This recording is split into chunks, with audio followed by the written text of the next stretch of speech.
Hello, my name is Max Banfield. Welcome to my talk.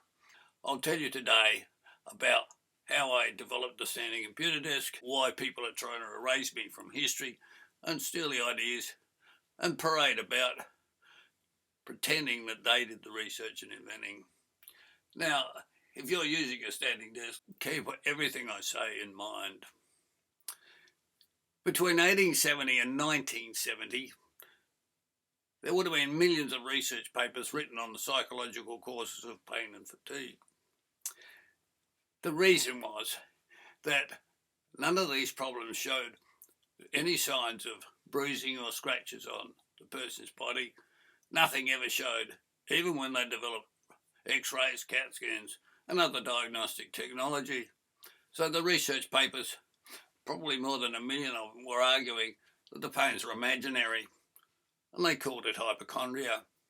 But they had all sorts of other arguments that various mental problems were the cause, generally coming under the name of neuroses. You won't hear those terms mentioned anymore today because they don't want you to go back in history and find out what was really going on. They were arguing that patients were mentally weak people who needed sympathy, or they were complaining about trivial problems that heroic people wouldn't even be concerned about, or that they had psychological problems buried in their subconscious mind that needed to be brought to the surface so that the pains could be cured. Of course, the reason for all that was they didn't know the cause, couldn't find the physical cause, so that's what they were saying. There's never any scientific proof for any of that, but they want you to think there was. Well, in 1975, I had those problems. They were getting worse. And to try and explain it as quickly as possible, I started doing my research myself, because obviously, to me, my doctors didn't know the cause, and the various psychologists who had something to say about it didn't have any scientific proof of their ideas, and my symptoms were really getting worse, quite severe. So I started research, reading the medical literature. Well, it wasn't long before I found the labels for it: hypochondria, hysteria, disposed syndrome, whole range of labels, neurosis. I'm not going to go into this because it doesn't matter how many labels I give. It shows how confused the medical profession were, and perhaps how they were trying to hide all the mistakes from the past. But I also found that more than 200 million people had the same health problems as me. That's 5% of the world population. In 5 years, I determined that the real cause of these pains was leaning towards a desk all day, every day. It was compressing everything in my chest and abdomen, and as they say in the books, causing all the health problems known to man: my chest, my abdomen, my lung, my kidneys, everything was in pain. Everything was causing problems, and I was faint dizzy on all of that. So I had serious problems, but the cause was leaning towards a desk. So at a starting point, first thing I did then, that's proved that the psychiatric theories, the theories of imaginary cause, were wrong. And that started to scare a few academics. When I told them about it, they'd look as if they were worried about their careers being over, because they're teaching all the psychological theories. It was difficult to get support from the media, newspapers, because they'd say they're only medical journalists, they're not doctors. And they'd say they can't do anything, publish anything, unless I can get support from the experts. Well, I'd go to the universities and they'd say it's a mental problem, and they were too scared to say they were wrong, so it appeared to me. And I'm sure enough that's accurate. They didn't want anyone to know, so they said I was wrong. And that meant the newspapers wouldn't publish anything. And that's why one reason you don't know I existed and I solved these problems. Well, a few more years went by, and perhaps 1994, and I was diagnosed with cancer and given 2 months to live. Non-Hodgkin's lymphoma it was. So rather than waste my life away, I'll write a book about all the discoveries I've made, and I will improve upon them by gathering more and more evidence. And during the next 6 years, in addition to writing books and selling them, 800 of them, to public libraries, to school libraries throughout Australia, I was also trying to cure my own pains. And the amount of pain I went through is something I don't want to talk about, because people will say it was all trivial, and that is ridiculous. There's 200 million people out there really suffering, and they're all in the same boat as me. So I was writing this book and in pain all the time, sitting at a desk. I started to add a platform to the desk, and then angled platforms, then add another platform. This went on for several years. On one day, I had another platform to my desk, and I noticed I'd been typing for 2 hours without pain for the first time in 30 years. I thought, I'm going to be rich. This is proof and the answer to the problem.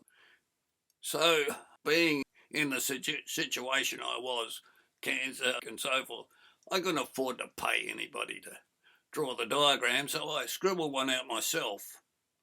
And it didn't give exact description of my desk. Wasn't a photo because I didn't have a camera that worked. And I have since taken a photo, and I have since published that actual desk, and I still use it several decades later. And in fact, I'm making this movie with this computer screen on my standing desk, the only one in the world that existed at that time with the correct dimensions. Every other desk was rare. I never ever saw one anywhere in Adelaide in 20 years. So I scribbled it out with the dimensions. In other words, the height of my arms, the height of the screen, and so forth. And the less details I say now, the less the copyright thieves can steal. So if you want to know what the correct designs are, you'll have to make sure you do everything you can to protect my rights. Otherwise, just go to something that somebody else invented. And good luck. So that's what I did. I drew out the diagram, and I knew people would want to steal the design. So I had a plan. I'll get the design published on page 1 of my book, which was by then about 800 pages. Put copyright all over it, and the date, 1998. And then when I had it published, when I'd sold it to a few libraries, I rushed off to the newspapers. The newspaper said, we're only journalists, we don't know anything about medicine. And I thought, well, when you watch them on TV, they're always acting as they're highly intelligent people who know everything, but when they were talking to me, they're saying they don't know anything. And so they said I have to get the support of experts again. So in the university now, still teaching psychological theories, and trying to get them to buy my book was difficult, and they wouldn't even take it when I said I'll give it to them.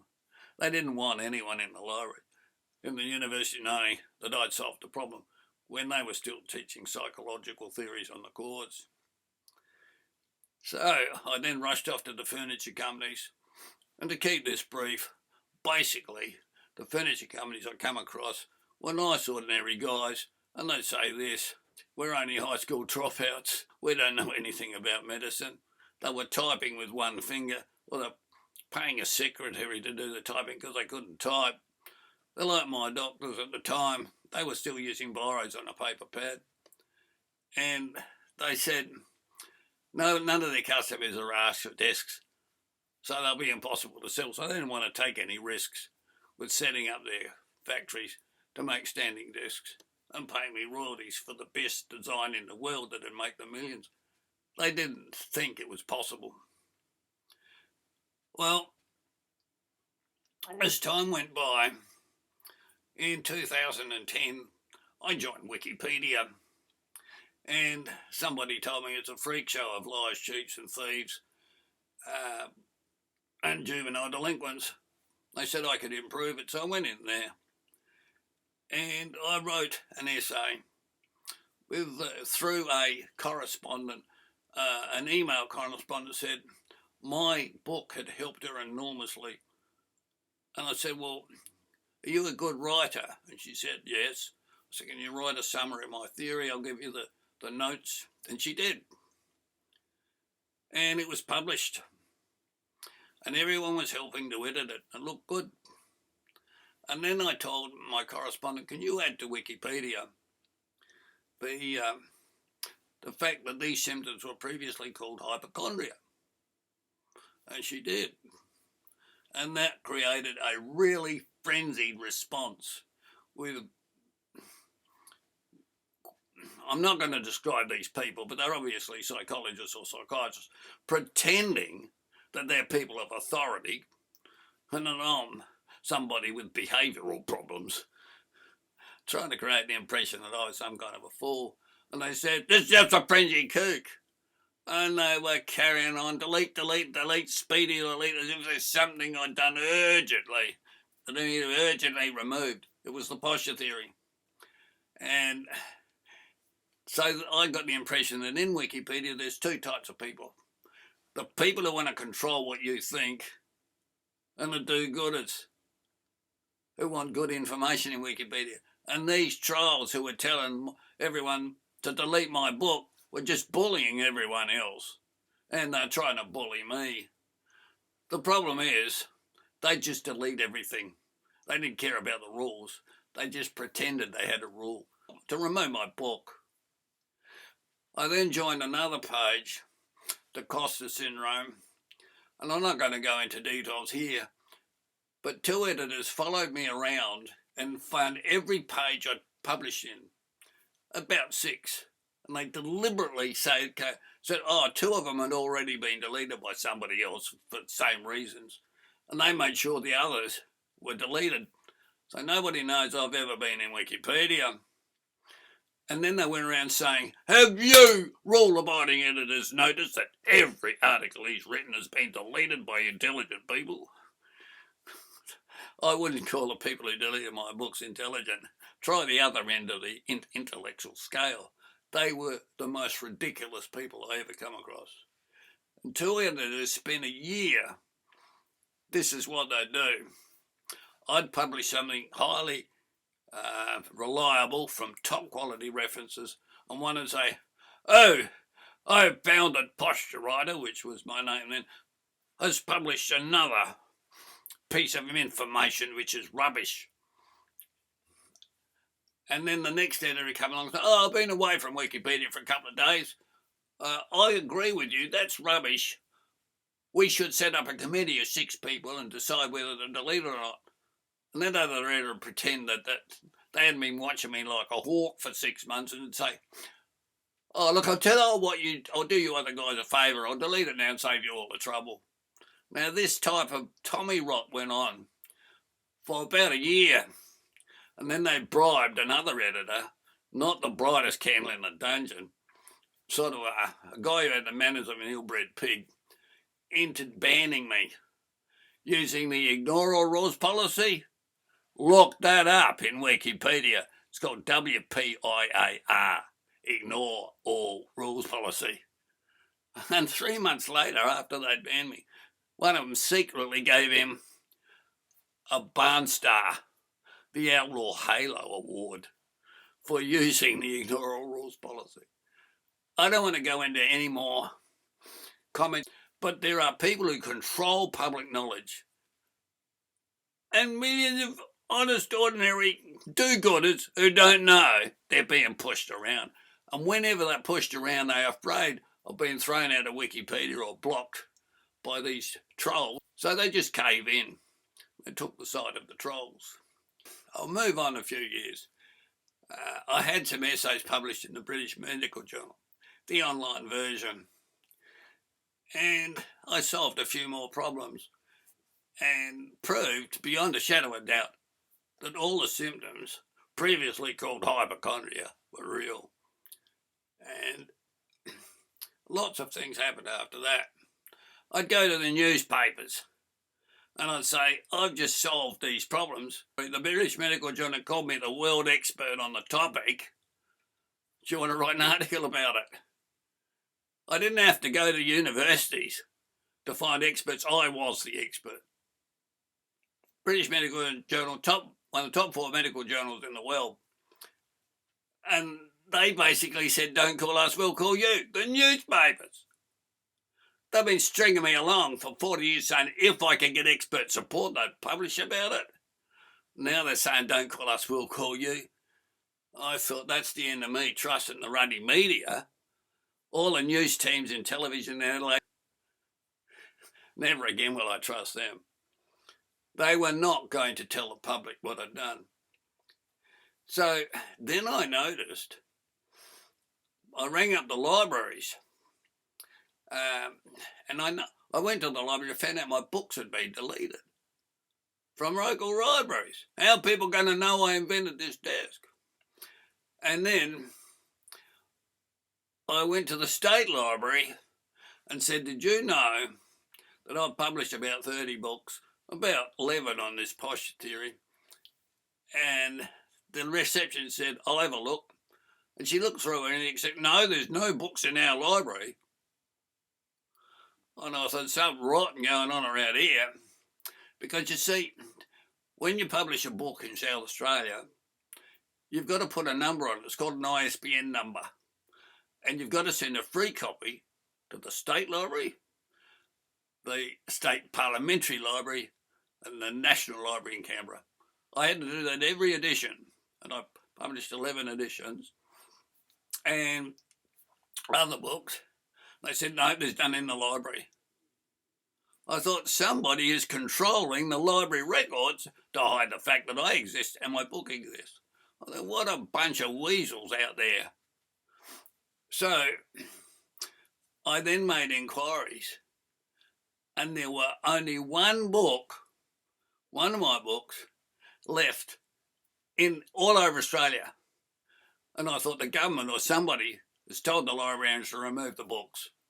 And I thought, this is getting ridiculous. I put them all there so I'd have copyright and everyone would know it was my research so no one else could steal them, steal the concepts and say, we invented it or we did the research. Well, the government or someone else has told the librarians to remove the books from their libraries, obviously, because when I started, librarians had the ability to purchase a third of the books for themselves. Others come from central authorities. After a couple of years of me going to them, they said, no, we can't order from you. We lost our independence. You'll have to go to central library authorities for each state. So I did. And then it's obvious to me that librarians have lost their authority to choose books. They're now controlled by the government, at least in relation to my book. They're in control, somebody's controlling them. So librarians have removed my books from libraries, right? And from their shelves. But if you go into libraries now, they're standing desks. The librarians want my standing desk design to improve their health and to prevent illness. And for their borrowers. There's standing desks everywhere in libraries these days. And if you go around to every science building, every university, and the RA's got standing desks in every corridor. They've all got standing desks everywhere. And there's standing desks in banks, in businesses, all over the place that never existed before. So who's claiming the credit for all this? The newspapers, who won't tell you I did this, are saying a panel of international experts from overseas has issued the world first guidelines on how long to sit, stand and move throughout the day and use standing desks. So what? The newspapers know I did it, and they're telling you basically that the university did it. The experts said it was all in the bloody mind 40 years ago. And then the furniture companies, the people who used to be, just high school dropouts, and could barely earn a living, and they're saying, we are the world's leading authorities in the new sit-stand desk revolution. $6 billion worth of year's sales. They're talking about it on the stock market. How furniture companies who never made them before, suddenly it's a boom. Every furniture company in the world now making them. And they're being sold by IKEA, Aldi, Kmart and Officeworks. And they're selling them in bulk to big companies. And then the Prime Minister of Australia, when he was elected, Malcolm Turnbull, used a standing desk as a status symbol, say he's put him in his new office because he's up to date with the latest and best in scientific technology and innovation. He wants all Australians to become creative and innovative. But he doesn't mention my name. I ring him up, or I send emails, they just ignore me. Or the politicians now ignore me. They have said they'd try to help if I could get expert support, but they don't. And then in America, Barack Obama said he's joined the standing desk bandwagon, put standing desks in $700,000 worth of them in the White House. There's this guy who runs Shark Tank for entrepreneurs. I sent him some information. I've never heard back. But I saw an article where he says putting standing desks into his office for his staff in one day was his brainchild. Well, I'm the guy who invented it, and he says it's his brainchild to go to the shop, buy some and put them in his office. And they're not telling anyone that it's my invention. They're using it for the health benefits for themselves. So, as you can see, nowadays, standing desks are everywhere. You haven't heard my name, but I'm the one only person who invented it. And to rewrite history, they're changing labels and all sorts of things. They're rewriting history to change the public's knowledge of the past. And instead of saying, I proved that all the theories on psychological cause about imaginary symptoms were wrong and the problems were real, they're saying the experts have suddenly come up with these new ideas from nowhere. They're hiding the past. They're hiding the fact that I exist. And they're saying they're the intelligent people who invented the standing desk. Standing desks are everywhere now. So, that's how I invented a standing desk and why you don't know I exist. My books have been removed from the library to hide it from you. My article on it has been removed from Wikipedia so that it doesn't get worldwide coverage and you don't know it. And all the news teams who say they're trustworthy news teams, the most trustworthy in Adelaide, etc., won't tell you. They've been silenced. So, it's you that are being kept in the dark. And I don't like that sort of thing. I don't like that when I am being deceived. I want to do something about it. And I hope you and 8 billion members of the public do something about it. Or are you just like the goo-gooders in Wikipedia? You let these people push you around. I hope you're like me. You won't tolerate that. Thank you for listening.